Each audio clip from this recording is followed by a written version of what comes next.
The WhatsApp notification lit up my phone like an accusation. There she was, my sister Simone, sprawled across first-class seats in designer clothes that probably cost more than my monthly rent. Champagne flute raised high. Caribbean, here we come. Blessed Alan family vacation. My name is Riley, and I haven't been invited on a family vacation in 3 years, not since the accident. Mom, Milo's voice carried from his bedroom. Can you help me with my shirt?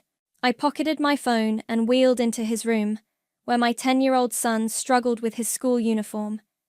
His wheelchair was perfectly positioned by the bed, just as we practiced. Got it, buddy. I helped him navigate the buttons. Remember, occupational therapy at 4 today. Can we get ice cream after? I kissed his forehead. If you promise to do your stretches without complaining. My phone buzzed again. And again, the family group chat exploded with responses. Living your best life, sis. Mum, first class is the only class. Jeremy, wait till you see the villa. Dad. I opened my laptop and clicked on a folder labeled Chrono Evidence. Inside were hundreds of files, meticulously organized by date. Videos, voice messages, medical bills, police reports, 2 years of careful documentation. Mom, Milo called again. You're doing that thing where you get quiet. I closed the laptop. Just thinking about work, honey. Let's get you to school. The morning routine was clockwork. Transfer to wheelchair, bathroom, breakfast, teeth, shoes. We'd mastered it like a dance, even if some days the music felt off-key. As I loaded Milo's wheelchair into our modified van, Mrs. Peterson from next door waved. Riley, did you see the news about that drunk driver getting 20 years? Justice served, right? My hands tightened on the wheelchair straps. Sometimes justice takes longer than we'd like. At Milo's school, I watched him wheel himself toward his friends. He was laughing, telling some joke that had them all giggling. My brave boy, who never complained about the life that was stolen from him. My phone rang. Simone's face filled the screen. Riley. Her voice cracked. I need you. I really messed up. What's wrong? I can't tell Mom and Dad. They'll kill me. I need money. 10,000. Please. You're my only hope. I sat in the van, letting her sob. The same sister who stumbled behind the wheel that night, who let our parents cover it up, who never once visited Milo in the hospital. 10,000? I kept my voice neutral. That's a lot of money, Simone. I know. But you got that inheritance from Aunt Martha, right? Please, Riley, I'm in trouble. Real trouble. Through the windshield, I watched Milo navigate the school's wheelchair ramp. The ramp our parents refused to help pay for. What kind of trouble? I can't say over the phone. Can we meet, please? I'm desperate. I opened the Chrono Evidence folder on my phone, adding a voice memo. Simone call. Money request. April 15th. Where are you now? I asked. Aren't you boarding your flight? I had to stay behind. Jeremy doesn't know. Nobody knows. Riley, these people, they're dangerous. I need the money by tomorrow. My finger hovered over a document titled Casino Debts, SF. I'd been building this case piece by piece, waiting for the right moment, waiting for her to crack. Okay, I said softly. Let's meet. Tell me where. She named a coffee shop downtown, her voice thick with relief. Thank you, Riley. I knew I could count on you. You've always been the good one. I ended the call and opened my messages to Emerson. It's happening. She finally slipped. The response was immediate. The PI found something big. Come to the office ASAP. I started the van, glancing one last time at Milo through the school windows. He was showing his friends some new trick with his wheelchair, his smile bright enough to light up the room. My sister's Caribbean selfie still glowed on my phone. Such a perfect life. Such a perfect lie. I thought of the dashcam footage the PI mentioned last week, supposedly recovered from that night. The night Simone got behind the wheel, giggling, while Jeremy egged her on. The night they left, my son paralyzed and drove away. I typed one last message to my sister. Of course I'll help. That's what family is for. Then I drove to meet Emerson, ready to start dismantling the house of cards my family built on my son's broken bones. Simone was already at the coffee shop when I arrived, her designer sunglasses hiding what I assumed were tears. She'd chosen a corner table, far from windows. Smart move for someone hiding from debt collectors. You look terrible, I said, sliding into the seat across from her. She pulled off her sunglasses, revealing mascara-stained cheeks. I haven't slept in 3 days. Tell me what's going on. I need you to promise you won't judge me. Her hands shook as she clutched her untouched latte. And you can't tell anyone, especially not Mom and Dad. Like how they didn't tell anyone about the accident? Her head snapped up. What's that supposed to mean? Nothing. Just tell me about the money. She leaned forward, voice dropping to a whisper. I've been gambling. Online mostly. Started small, you know? But then I found this exclusive site, high-stakes stuff. I was winning at first, Riley. God, I was winning so much. Until you weren't.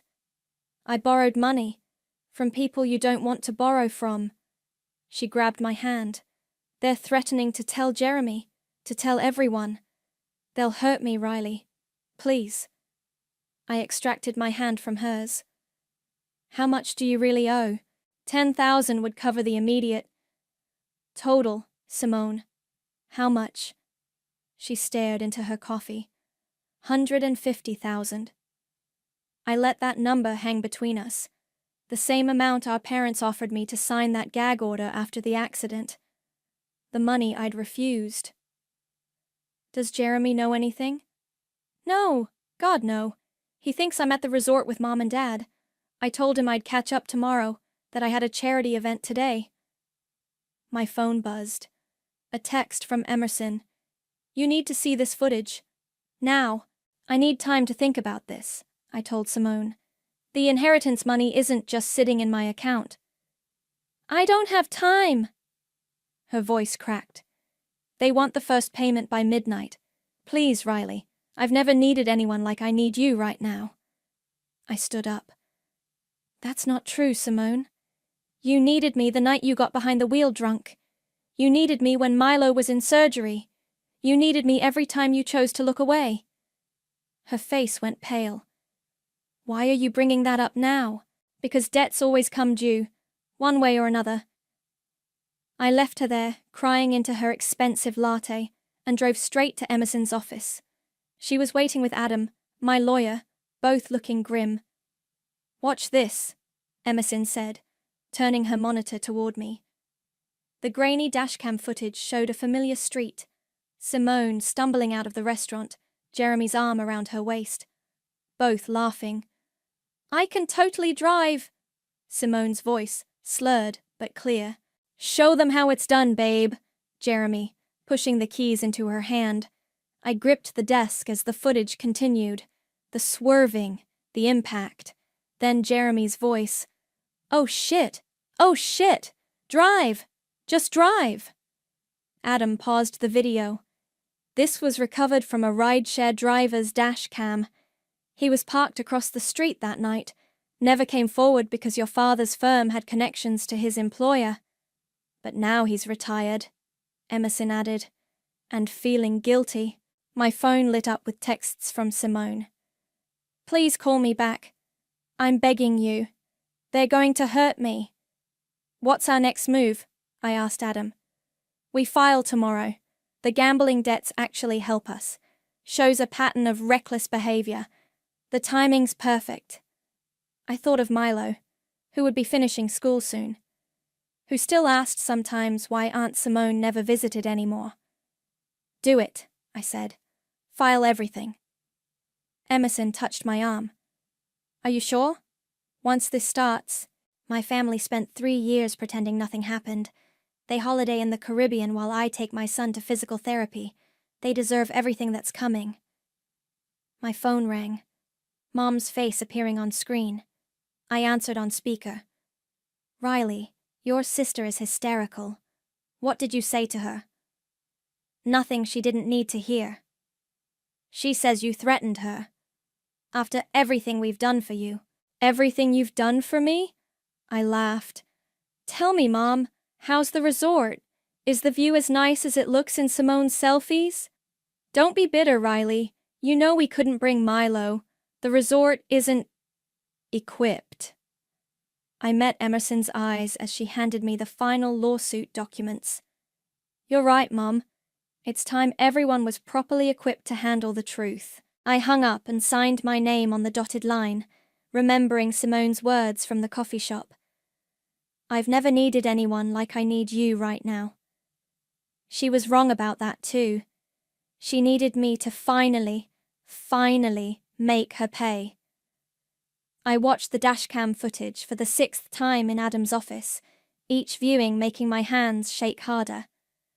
The way Simone laughed before the impact, the sound of screeching tires, Jeremy's voice urging her to flee. The statute of limitations hasn't run out, Adam said, closing his laptop. And with this evidence, plus the gambling debts showing an ongoing pattern of reckless behavior. My phone buzzed. Simone again. They're sending people to my house. Please, I'm scared. She's spiraling, Emerson said, reading over my shoulder. How much do you want to bet those gambling debts are way more than she's admitted? Call Uncle Spencer, I told her. He's always been the family gossip. Tell him you're a concerned friend who overheard something at the country club about Simone's gambling. Emerson grinned, already dialing. She put it on speaker. Spencer speaking. Hi, I'm so sorry to bother you. Emerson's voice dripped with concern. I'm a member at Rolling Hills, and I overheard something disturbing about your niece Simone. About some dangerous people she's involved with. What kind of people? His interest was immediate. Oh, I shouldn't say more. I know how respected your family is. I'd hate for anything to damage that reputation. 20 minutes after hanging up, my father called. What's this about your sister gambling? His voice was tight with anger. Why don't you ask her? I kept my tone neutral. Oh, wait, she's supposed to be with you in the Caribbean. Don't get smart with me, Riley. If you know something, like how you knew something the night of Milo's accident, that kind of something. Silence crackled over the line. We did what was best for everyone, he finally said. The settlement, the hush money you mean, the money I refused. You're still angry, I understand that, but dragging up the past. The past? I laughed. Dad, I live the past every day. Every time I lift Milo into his wheelchair. Every time he asks why his legs won't work.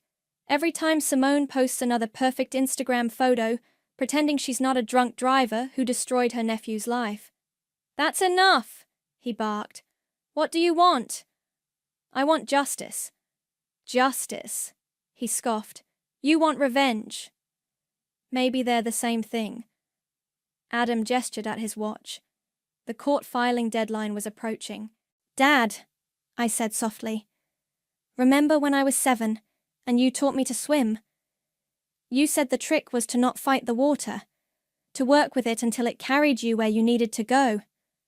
What's your point? I'm not fighting anymore. I'm letting the truth carry us all where we need to go. I hung up as Emerson's computer pinged. An email from Palms Insurance Company. Preliminary settlement offer, personal injury claim. 7 figures, Adam whispered, scanning the document. They're scared. My phone exploded with texts from Simone. They're outside my house. Why aren't you answering? I'll tell everyone you abandoned me. You're just jealous of my life. I forwarded the texts to Adam, who added them to our evidence file. Each desperate message was another nail in her coffin. Mom's calling, I told them, showing the screen. Answer it, Adam advised. Record everything. Riley? Mom's voice was shrill. Your sister says you're threatening her, that you're trying to destroy the family. No, Mom. The family destroyed itself the night they left my son bleeding on the pavement. We paid for his medical bills. We tried to help. You tried to buy my silence. There's a difference. What do you want from us? She was crying now. Money? Is that it? Your father will write a check. I want Simone to say it, to admit what she did, to look Milo in the eye and tell him why she drove away. That would kill her career, her marriage, everything she's built. Everything she built on my son's broken bones. Silence. The lawsuit files in 30 minutes, I said. Maybe call your perfect daughter and tell her to prepare for some real consequences for once. I ended the call and looked at Adam. Do it. He pressed send on the court filing. Somewhere across town, my sister's phone would be lighting up with legal notifications. My parents would be getting frantic calls from their lawyers. Jeremy would be wondering why his wife never made it to the Caribbean. What now? Emerson asked. My phone buzzed one final time. A text from Simone. You were always jealous. Always the victim. I should have driven back and finished the job. I showed the message to Adam, who added it to our file.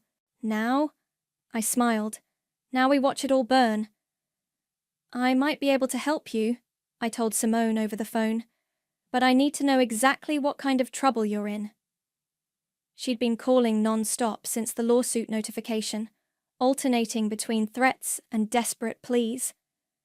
I put her on speaker while Emerson recorded. You'd do that? Hope crept into her voice. After everything? Family is family, right? That's what Mom always says. God, Riley, thank you. I knew you'd understand. Tell me about the gambling, all of it. She hesitated. It's complicated. Try me. There's this site, playersparadise.com, private tables, high stakes. I was winning at first, I swear. But then this guy, he said he could get me better odds if I played through his private server.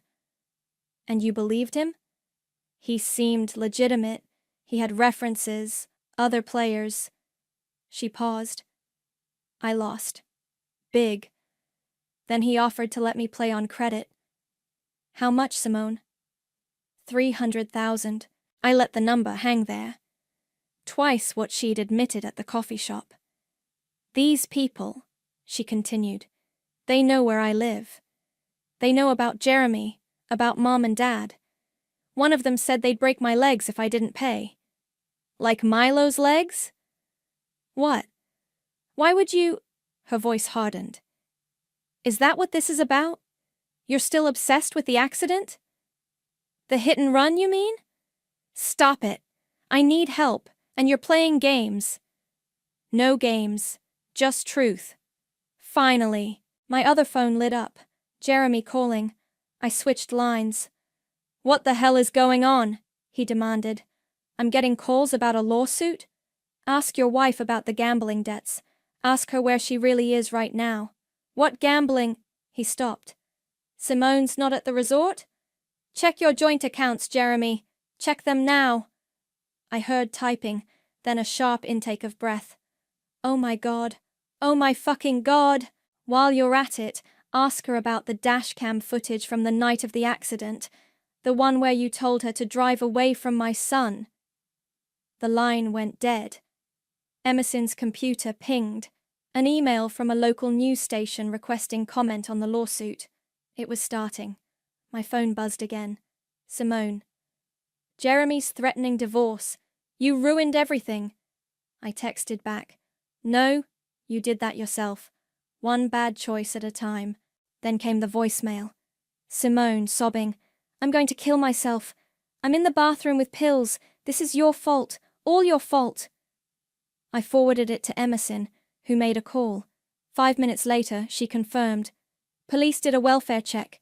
She's at Starbucks, very much alive, making a scene. Mom was next. Your sister is having a breakdown in public. Are you happy now? Was I happy when Milo had his breakdown? When he realized he'd never walk again? That's different. You're right, that was real. The calls kept coming. Uncle Spencer, do you know what this will do to the family name? Aunt Patricia, your poor sister, how could you? I blocked them all, one by one, like cutting dead branches from a dying tree. Adam called with updates. The lawsuit was gaining traction. Local news had picked up the story. Social media was buzzing. Then came Simone's Instagram post, a perfectly staged photo of pills scattered across a marble counter. Caption, "Goodbye, cruel world. I'm sorry I wasn't perfect enough for some people." Comments flooded in. "Stay strong. We love you. Your sister is so toxic." I screenshot everything for the file. Emerson texted, "Check, Twitter." Simone Fernandez was trending. Her followers were split, half supporting her victim narrative, half digging up old posts about her luxury lifestyle. Someone had found a video from 3 months ago. Simone, drunk at a charity gala, joking about, "That time I totally crashed my car, but Daddy fixed it." The dominoes were falling. My phone lit up with an unknown number. "Is this Riley?" A man's voice, professional. "I'm from TMZ. We'd like to talk about your sister's hit-and-run incident." "No comment," I said, then paused. "But you might want to look into playersparadise.com. Ask about their high roller tables." More calls, more messages, more chaos. Finally, a text from Jeremy. I checked the accounts. She emptied everything, even Milo's trust fund. I smiled. We'd moved that money months ago, waiting for exactly this. Emerson brought me coffee as we watched Simone's carefully curated world implode in real time. "You okay?" she asked. I showed her my phone, a photo Milo had just sent from his school's science fair. He was beaming, proudly displaying his first-place ribbon. "I'm perfect," I said. "For the first time in years, everything's exactly how it should be." My phone buzzed one last time. A text from Simone. "Please, I'll do anything." I replied, "I know, that's the problem." The family estate looked exactly as I remembered. Pristine lawns, marble columns, suffocating perfection. Mom's text had been clear. "Family intervention, 7 p.m. Be there." I wheeled Milo up the newly installed ramp. Funny how they'd managed that just hours after the lawsuit made headlines. "You sure about this, buddy?" I asked him. He squeezed my hand. "I'm not scared of them anymore, Mom." Inside, they were all arranged in the formal living room, like actors in a bad play. Mum perched on her favorite armchair, Dad standing behind her. Jeremy slouched in a corner, avoiding everyone's eyes, and Simone, mascara-stained and trembling, sat in the center of the sofa. "Riley," Mom stood, "and Milo, we didn't expect my son at a family meeting." Simone wouldn't look at Milo. She never did.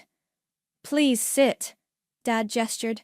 "We need to discuss this situation like adults." I positioned Milo's wheelchair next to me on the Persian rug that probably cost more than his last surgery. "Simone," Mom began, "we're here because we love you. Your gambling addiction—" "Oh, now it's an addiction," I interrupted.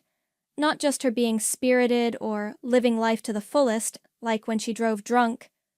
"That's not what this is about," Mom snapped. "It's exactly what this is about." I pulled out a manila envelope. "Everything's connected." Simone finally spoke, voice cracking. "What's in there?" "The truth. Every receipt, every text, every security camera footage from that night. The dashcam video of you laughing while you drove away from my son." "You're lying," she whispered. I slid out a photo. Her car, front end damaged, hidden in Uncle Spencer's garage the day after the accident. Spencer promised he destroyed those. Dad said quietly. Spencer got sloppy after his third divorce. Amazing what his ex-wife kept in her files. Jeremy pushed off from the wall. I should go. Sit down, I ordered. You're in these photos too. Remember holding Simone's hair back while she vomited in the garage? Right after you told her to flee the scene? He sank back down. What do you want? Mom's voice shook. Money? We can pay. I want her to look at him. I pointed at Milo. I want her to finally look at what she did. Simone's eyes darted to Milo, then away. Look at him. I can't, she screamed. Why not? Because I was supposed to be perfect. She hurled her wineglass against the wall. The perfect daughter, the perfect wife, the perfect social media influencer. And I ruined it. Is that what you want to hear? Milo spoke up, his voice clear and strong. I forgive you, Aunt Simone. The room froze. What? She whispered. I forgive you. Not because you deserve it, but because hating you is exhausting. Simone crumpled, sliding to the floor. I'm sorry, God, I'm so sorry. Sorry doesn't fix his legs, I said, pulling out more documents. But this might help others.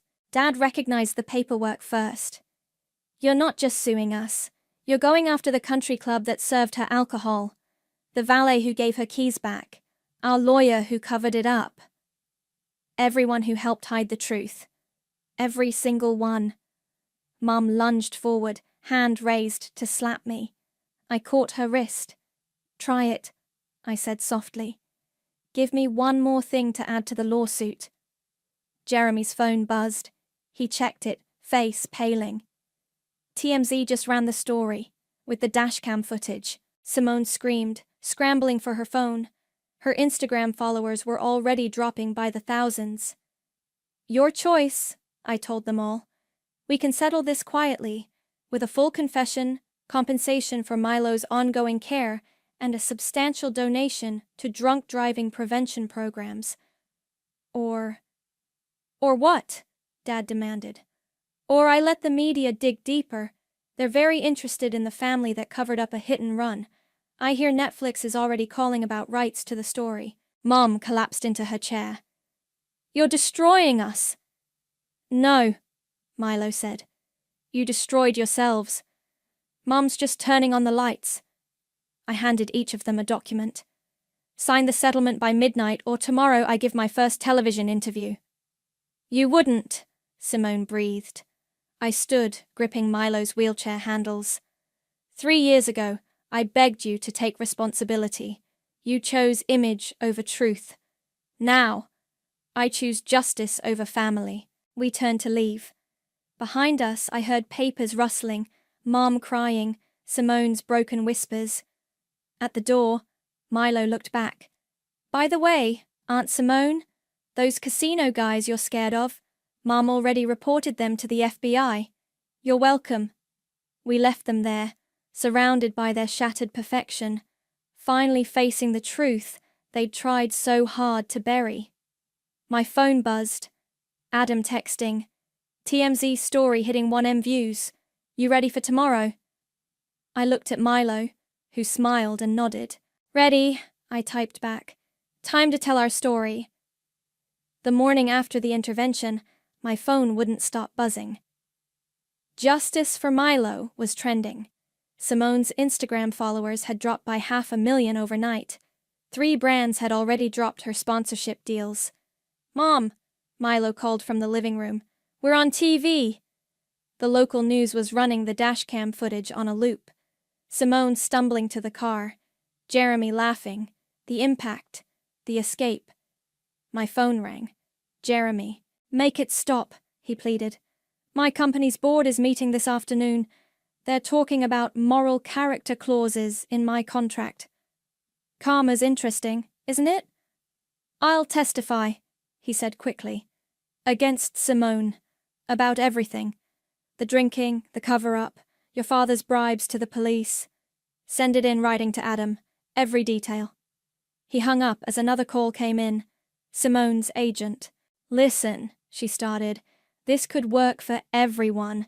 Simone does a tearful interview, admits her mistakes, starts a foundation for drunk driving victims. People love redemption stories. My son's paralysis isn't your client's redemption arc. Think about it. Oprah would. I hung up. Emerson arrived with coffee and news. Your parents' country club suspended their membership. Your dad's law firm partners are calling an emergency meeting. And Simone's being dropped from the hospital charity board. My phone buzzed with a text from Mom. Your father's having chest pains. Are you happy now?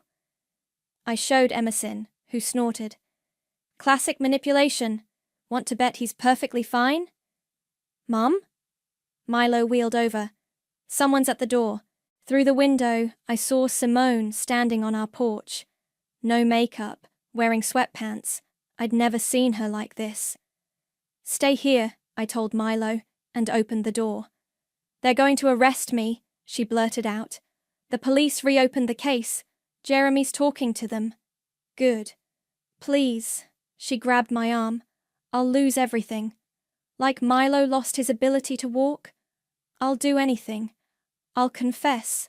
I'll pay whatever you want. You had 3 years to do that. She sank to her knees. They're saying I could get 5 years. Actual prison. Me. The average sentence for hit and run with serious injury is 8 to 15 years, I said. Dad's legal connections got you a deal last time. Not anymore. Riley, please, we're sisters. We stopped being sisters the moment you drove away. My phone buzzed. Adam calling. I left her crying on the porch. The DA wants to meet, he said. They're considering criminal charges against your father too. Obstruction of justice. Witness tampering. Good. Riley, he hesitated.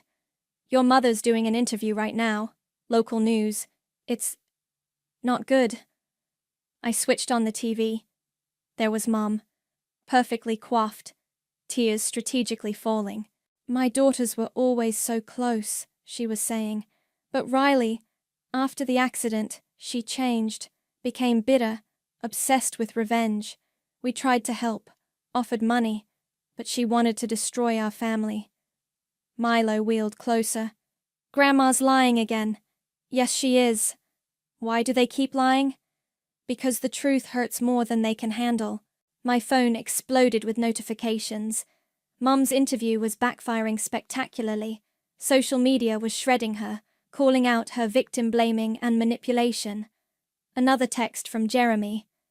Simone overdosed. She's at Memorial Hospital. Real or fake this time? Emerson asked, reading over my shoulder. I called the hospital. Hi. My sister Simone was supposedly brought in for an overdose? Oh, Mrs. Fernandez. She's in the cafeteria getting coffee. Would you like me to transfer you? I hung up. The doorbell rang again. This time it was Dad, looking aged and desperate. The firm voted, he said quietly. They're asking me to retire. 30 years of partnership. Actions have consequences. I was protecting our family. No. I showed him my phone, a photo of Milo in his hospital bed after the accident. You were protecting your reputation. There's a difference. He stared at the photo, finally seeing what he'd tried so hard to ignore. What do you want? He asked, defeated. I want you all to face what you did, really face it. No more cover-ups, no more lies, no more perfect family facade.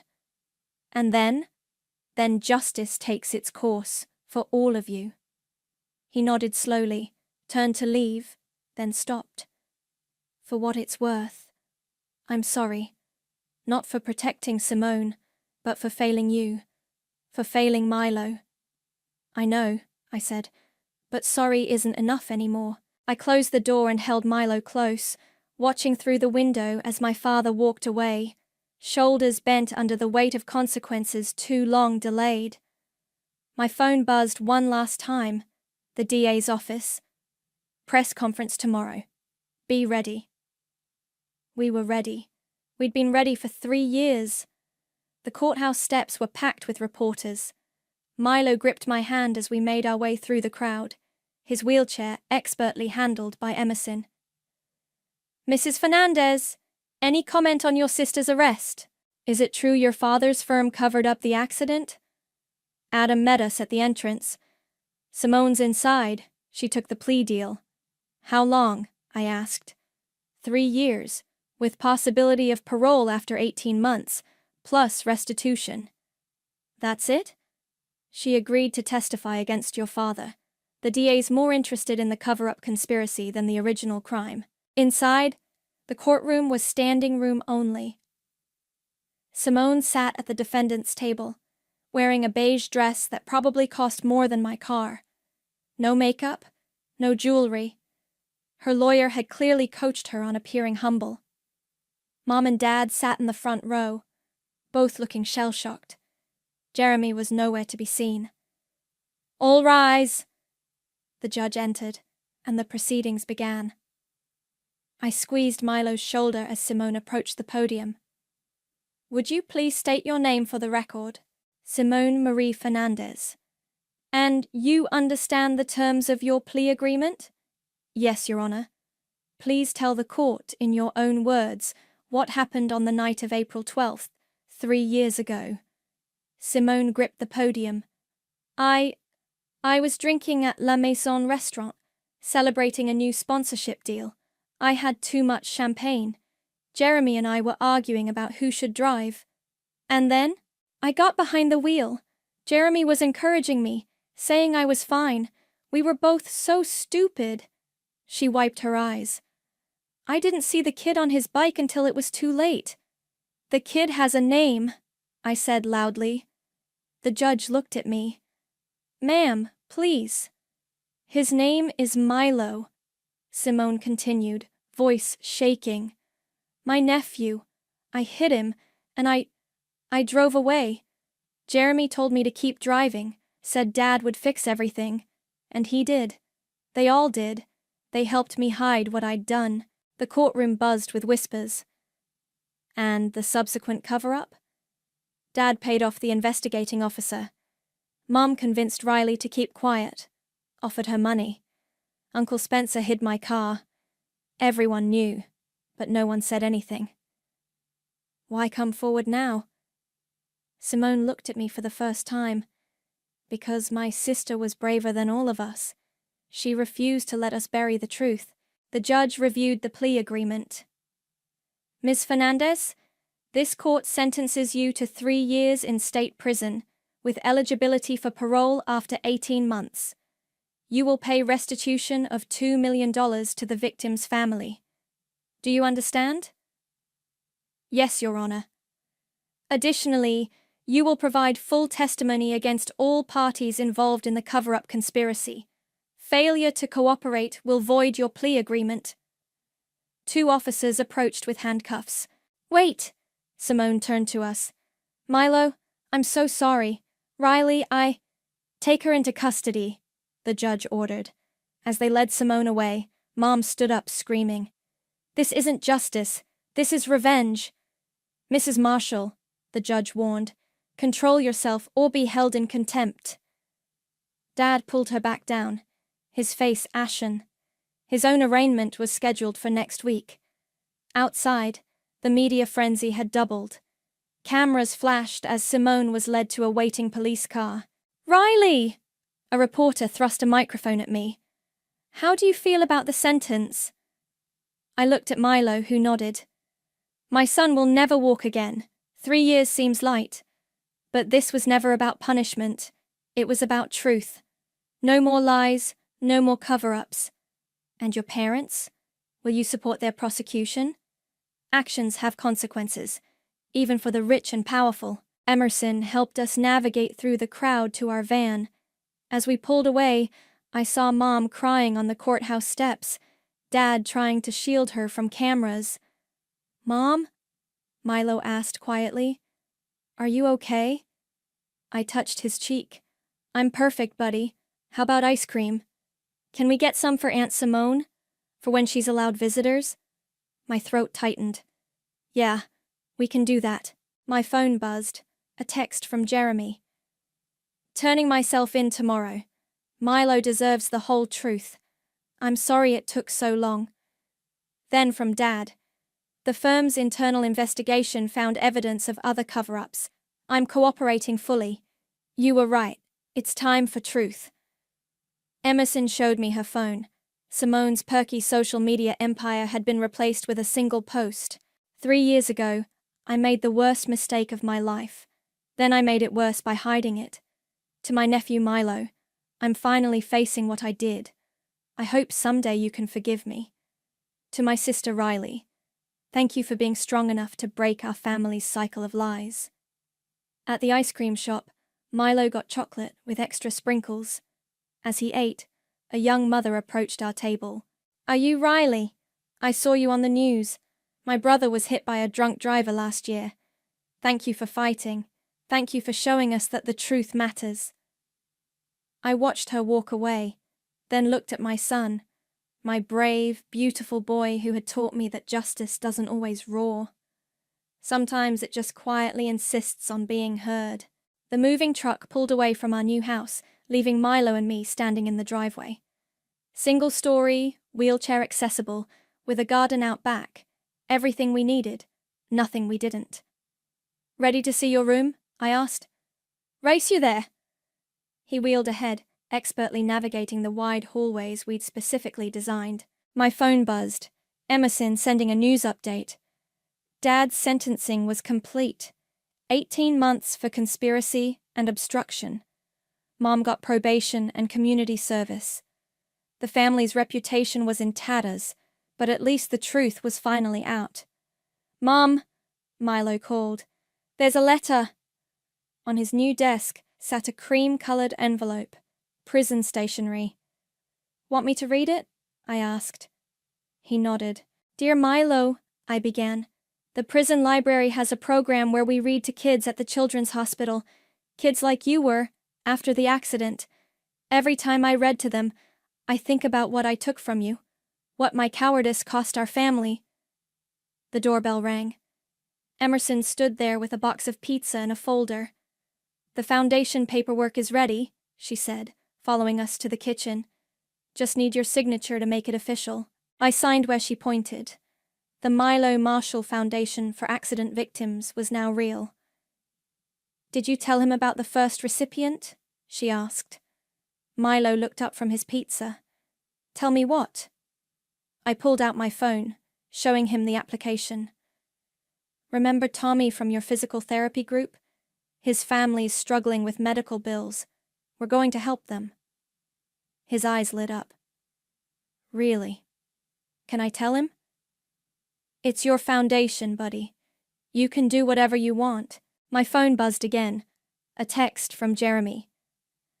The divorce is final. Signed over my half of everything to Milo's foundation. It's not enough, but it's a start. Another message popped up.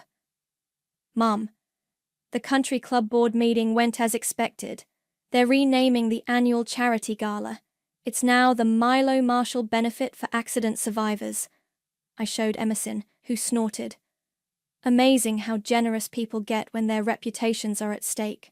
As long as the money helps someone, I don't care why they give it. Milo wheeled to the window overlooking his garden. Can we plant those special flowers? The ones that bloom at night? Moonflowers? Sure. Aunt Simone used to have those, he said quietly. Remember? In her fancy garden? I knelt beside his wheelchair. Do you want to visit her? He nodded. She writes me every week. Her letters aren't fake anymore. They're real, like this house, I said. No more pretending. No more perfect facades. The doorbell rang again. This time it was Adam, carrying files. Final paperwork from the civil suit, he said. The insurance company paid out everything. Your parents' firm is settling. Even the restaurant where Simone was drinking that night. Good, I said. It all goes to the foundation. Mom? Milo called from his room. Can you help me hang this? He held up a framed photo, our old family portrait from before the accident. Everyone smiling. Perfect. Fake. Are you sure that's the one you want? He shook his head and pulled out another photo. Him and me at his science fair. both grinning real grins, his wheelchair visible and unashamed. "This is better," he said. "This is true." My phone lit up with a final text from Simone. "My cellmate's daughter is paralyzed. I'm teaching her mom about resources, support groups, everything I should have learned for Milo. Thank you for making me face this. For making me better." I deleted the message without responding. Some bridges take longer to rebuild. "Hey, Mom," Milo called. "Can we order one of those special gaming chairs? The kind that lets me play basketball in virtual reality?" "Already did. Should be here next week." He beamed. "Our new house is perfect." "Not perfect," I corrected. "Real. There's a difference." Emerson helped us unpack boxes while Adam sorted paperwork. Outside, the moving truck had left tracks in our new driveway, marks that would fade with time, like all scars do. My phone buzzed one last time. A message from an unknown number. "Saw your story online. My brother's drunk driving case got buried by rich lawyers. Can you help?" I showed it to Adam, who nodded. "The Foundation's legal aid program starts next month." I typed back. "Yes. Truth matters. Justice matters. Let's talk." Milo wheeled over with his science homework. "Mum, will you help me with my project? It's about action and reaction. How everything we do has consequences." I hugged him close, breathing in the scent of his hair. "Yeah, buddy. I know exactly what you mean." We sat together in our real house, with our real lives, finally free from the weight of other people's lies. Not perfect, not pristine, just true, and that was everything.